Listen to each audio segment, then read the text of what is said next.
Panoorin muna natin ito. Pinangunahan ni Pangulong Ferdinand Marcos Jr. ang groundbreaking ceremony para sa itatayong integrated solar at battery storage facility sa Peñaranda, Nueva Ecija ngayong Huwebes. Kapag makumpleto ang proyekto sa 2027, inaasahang makasusupply ito ng clean energy sa tinatayang 2.4 milyon na mga bahay at makababawas ng higit 4 na milyong toneladang carbon emission sa bansa taon-taon. Katumbas yan ng pag-alis ng mahigit 3 milyong degasolinang sasakyan sa mga lansangan.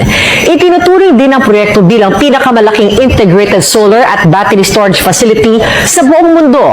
Ayon po kay Marcos, malaking tulong ito para maiposisyon ang Pilipinas bilang leader ng renewable energy.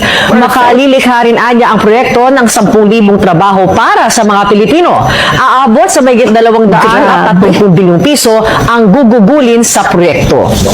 Perfect. Grabe mga kaibigan, itong proyekto ng ating Pangulong BBM na ito ay inumpisahan mga kaibigan, no? Kung hindi ako nagkakamali, last year, no? Throwback itong news na ito mga kaibigan para ipaalala sa mga Pilipino kung ano yung mga nagawa ng ating Pangulo. At ito mga kaibigan, magbibigay ng clean energy sa 2.4 million na mga bahay kapag ito ay nakumpleto sa 2027. At ito rin ang itinuturing na pinakamalaking integrated solar at battery storage facilities sa buong mundo. Mga kaibigan, grabe talaga ang administrasyong ito, napakagaling.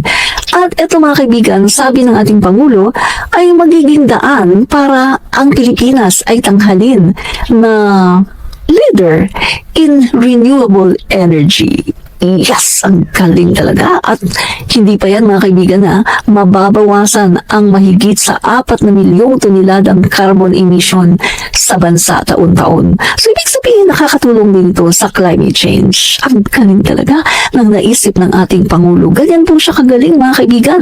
At ito po ay long-term solution. Hindi po ito solusyon na patsi-patsi lang. Long-term ito. Kaya eto mga kaibigan ay mararanasan at mai-enjoy nating mga Pilipino, lalo na tayong mga may hirap na nagrereklamo sa mataas na kuryente. At mas mababang kuryente mga kaibigan, mas maraming investors, mas lalong lalago ang ating ekonomiya under the presidency of BBM. At mga kaibigan, hindi lang yan ha. Guys, hindi na tayo magkakaroon ng mga problems sa mga brownout, at malinis pa ang ating air. Correct. Yan. So mga kaibigan, yan na po, no? Pinakita lang po natin yan. Hindi po yun ang topic natin, no? Pinakita lang po natin yan as isa po yan sa great news, no? Ng administrasyong ito. Isa po yan sa napakalaking proyekto. Piruin mo mga kaibigan first, that is, yan po ang pinakauna, no? Na pinakamalaking solar farm with battery storage, no? Kasi mga kaibigan, yung usually yung mga solar, no, sa ibang bansa ay wala pong battery, no? So ibig po sabihin solar lang, and then kapag ginamit siya, no, naggabi na ginamit pagkatapos naglobat. So ibig sabihin wala na. Pero ito pong sa atin meron pong battery. Kaya kahit po maglobat, ay tuloy-tuloy pa rin siya kasi meron po nakastore na battery. Yan po yan. At first po ito, no? First po ito sa buong mundo na merong ganito. Dito lang po yan sa Pilipinas. At pinakapalaki po yan mga kaibigan na solar farm. At nangyari lang po yan sa panahon ng ating Pangulong Bongbong Marcos. Ganyan po kagaling ang administrasyon ngayon na hindi po naiintindihan ng mga DDS. At pilit nilang pinapabagsak kahit na nakita nila na maayos naman, na maganda naman, pinapabagsak nila kahit na nakita nila na ang Duterte administration nagdaan ay wala namang nagawa ukol sa energy problem ng bansa, ukol sa ekonomiya, ukol sa tourism, at ukol sa food security, agriculture, etc. etc. Wala namang nagawa ang past administration. Pero gusto nilang ilagay kasi gusto lang nila. Kasi idolo lang nila. Gusto lang nilang ilagay dahil wala lang. Basta idolo nila. Gusto nila kahit na alam nila na maraming anomalya. Wala lang. Basta ilalagay nila kasi gusto nila. Yan lang, di ba? Mga kaibigan, ganyan po ang utak, ganyan po mag-isip ang mga DDS. Yan. Di ba?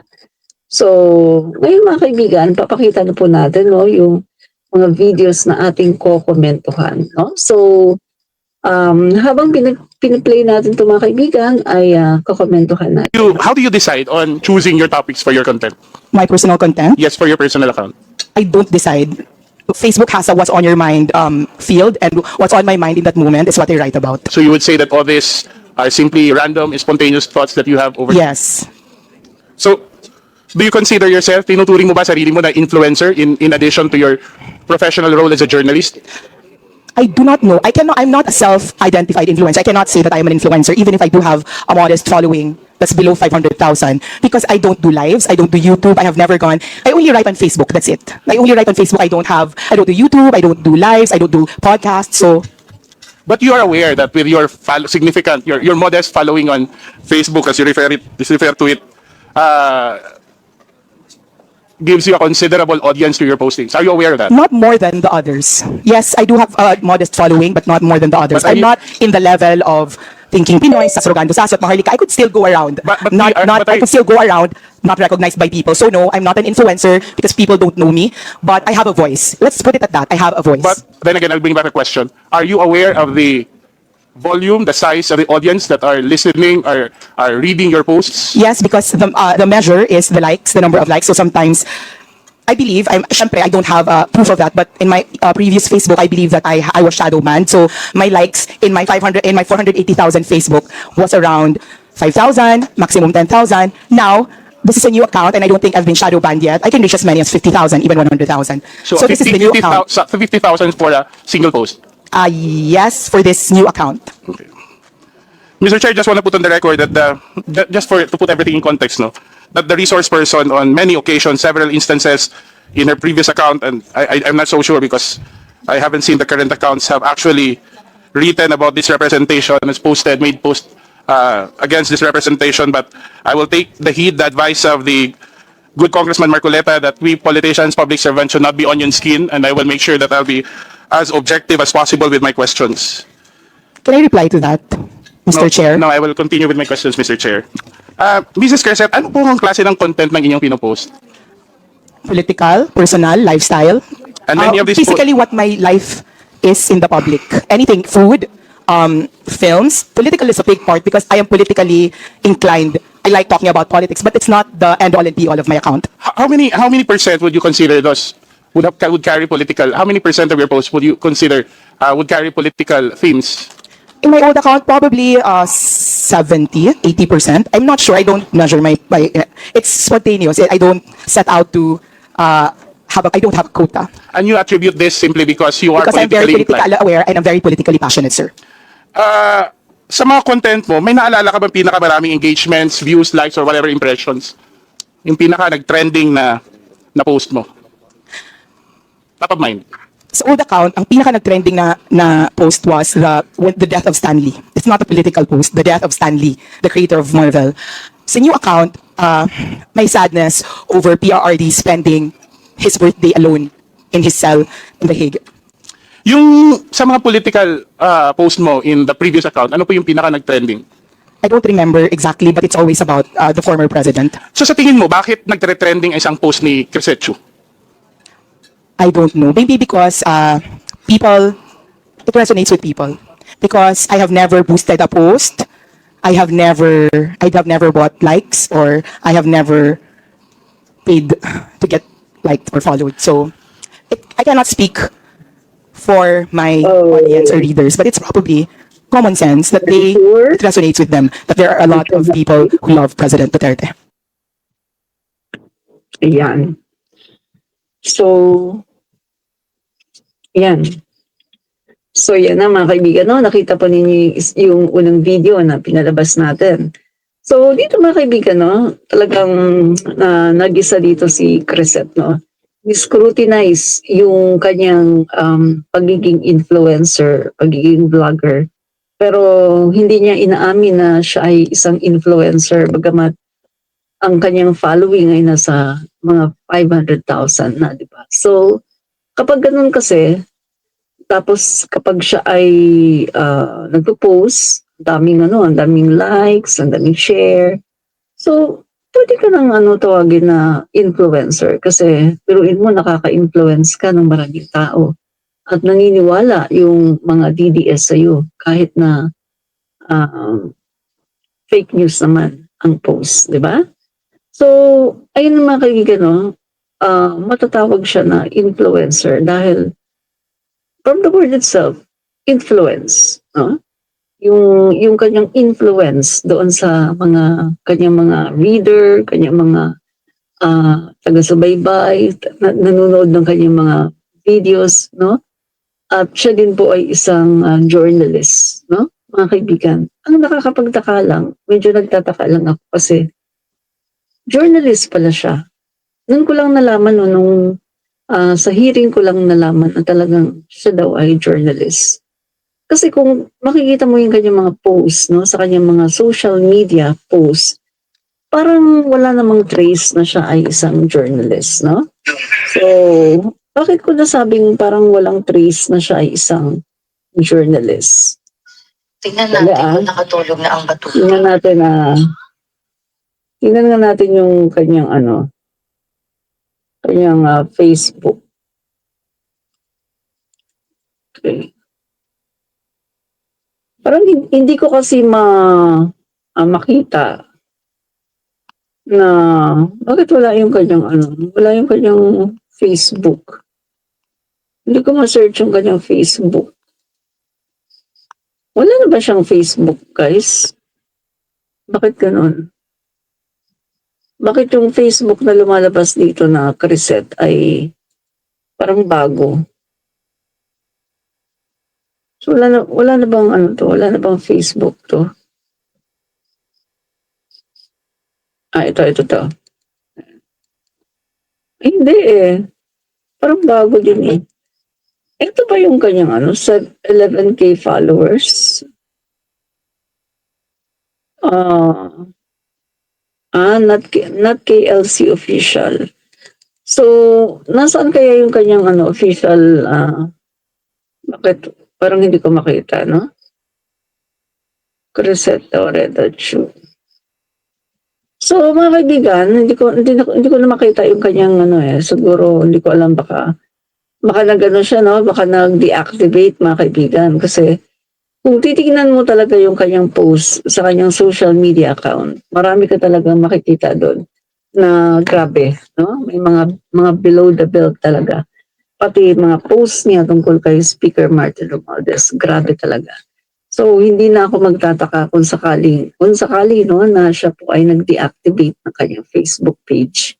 Kasi matitrace nga naman, no, kung naka-active pa ang kanyang Facebook, matitrace nga naman yung kanyang mga pinagsusulat doon at pinagpo-post na kung titingnan mo mga kaibigan ay napakarami talaga, mga below the belt talaga, no? At talagang hindi mo masikmura itong mga kanyang mga pinopost sa kanyang social media account, no?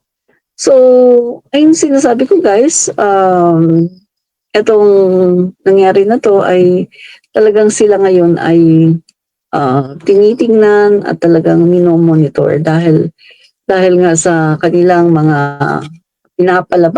pinapakalat na mga fake news naman talaga, no? So, ito, tinuturuan sila mga kaibigan na maging accountable sa lahat po ng mga pinopost nila at maging responsable po. Hindi po ibig sabihin na tayo ay merong freedom of speech, freedom of expression ay magiging, kumbaga, aabusuhin na lang natin, di ba? So, hindi po ganun. Kailangan po ay atin pong,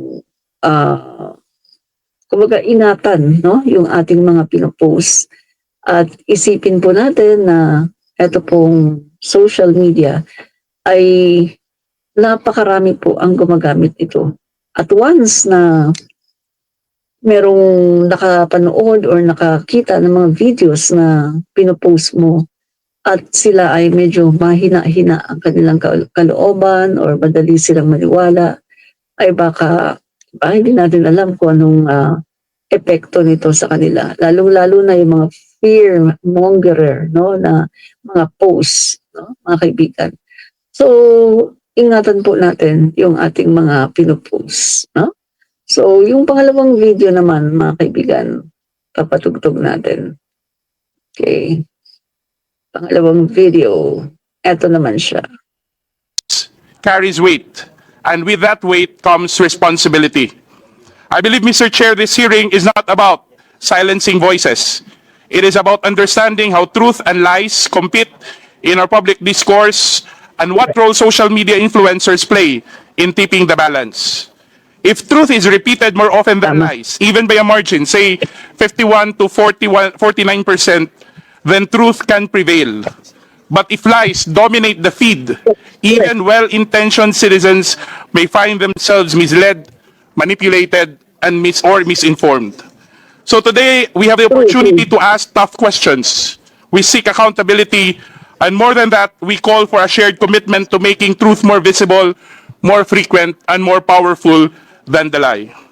Mr. Chair, let me begin. Feb 7, my Facebook was deactivated, so I created a new Facebook account just probably a week ago, or less than a week ago. Maliban sa Facebook, ano pong mga social media platforms pa ang iyong ginagamit? I use TikTok but sparingly, that's it. Tinuturing niyo ba na trabaho in addition to your professional affiliations itong pag-post nyo o paggamit nyo ng social media? Personally, no, because I don't earn. My accounts are not monetized. But because I'm the social media head of Manila Bulletin, I have to be on top of what's happening on social media. So you consider, again for the record, na your social media activities in a way complement your professional affiliation with Manila Bulletin? I would say so because if you're a journalist, if you're a writer, if you're an editor, you listen to what people are saying on social media because that's how you get the pulse of the people. Okay, thank you. Editor Kailan ko ka pala siya. nagsimula sa social media, if you still remember? I'm sorry, I don't remember. Probably as soon as Facebook was created, I think maybe a year or two after I had an account. I don't remember exactly when. So how do you decide on choosing your topics for your content? My personal content, Yes, for your personal account. I don't decide. Facebook has a what's on your mind field, and what's on my mind in that moment is what I write about. So you would say that all this are simply random, spontaneous thoughts that you have over. Yes. So, do you consider yourself, tinuturing mo ba sarili mo na influencer in addition to your professional role as a journalist? I do not know. I'm not a self-identified influencer. I cannot say that I'm an influencer, even if I do have a modest following that's below 500,000, because I don't do lives. I don't do YouTube. I have never gone. I only write on Facebook. That's it. I only write on Facebook. I don't do YouTube. I don't do lives. I don't do podcasts. So, But you are aware that with your significant, your modest following on Facebook, as you refer to it, gives you a considerable audience to your postings. Are you aware of that? not more than the others. Yes, I do have a modest following, but not more than the others. But are I'm you- not in the level of Thinking Pinoy, Sasrogando Sasot, Maharlika. I could still go around. But I could still go around, not recognized by people. So no, I'm not an influencer because people don't know me, but I have a voice. Let's put it at that. I have a voice. But then again, I'll bring back the question. Are you aware of the volume, the size of the audience that are listening, are reading your posts? Yes, because the measure is the likes, the number of likes. So sometimes I believe syempre, I don't have proof of that, but in my previous Facebook, I believe that I was shadow banned. So my likes in my 480,000 Facebook was around 5,000, maximum 10,000. Now, this is a new account, and I don't think I've been shadow banned yet. I can reach as many as 50,000, even 100,000. So this is the new account. 50,000 for a single post. Yes. Diba? So, influencer na rin ang tawag sa kanya, guys. Kasi Kita mo kapag nagpo-post siya, ang daming nag-like, ang daming nag-share, ang daming nagpo-post. So, bilang isang influencer, meron siyang responsibility, no, na para talagang ayusin yung kanyang mga posts at i-verify muna bago niya i-post. Kasi nga, siya ay isang influencer, no? Or vlogger influencer. Kahit sabihin niya na hindi siya influencer, pero the fact na meron na siyang mga 500,000 followers. Kaso naka-deactivate nga lang yung kanyang Facebook. No? So sabi ko nga kanina, naiintindihan ko naman bakit niya na-deactivate kasi nga ang dami talaga doon makikita ka guys ng mga fake news, ng mga pinagsusulat niya at talagang mga below the belt. No? So siguro kaya yan tinatago niya or dini-activate niya para hindi na makita. Such matter actually affect national security and affect our society as a whole. And I think in this case, this is something that we should carefully consider, especially that the resource person, Mr. Chair, in many of her posts, have actually made accusations, criticism, or exposés about public officials, about public offices and agencies.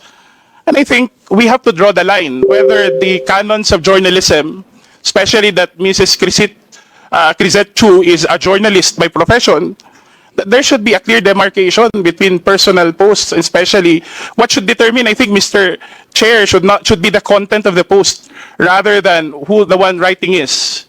And especially in the case of Mrs. Crisette Chu, her being a journalist, make sure that a serious journalist, as she mentioned, will not publish rumors. Because basically, the way she explains it is that she has made this post on the basis of social media rumors. The ones who publish social rumors are actually those who are showbiz reporters. So the article on the resignation, and you can see no, in the following post, there has been no effort, Mr. Chair, to actually verify.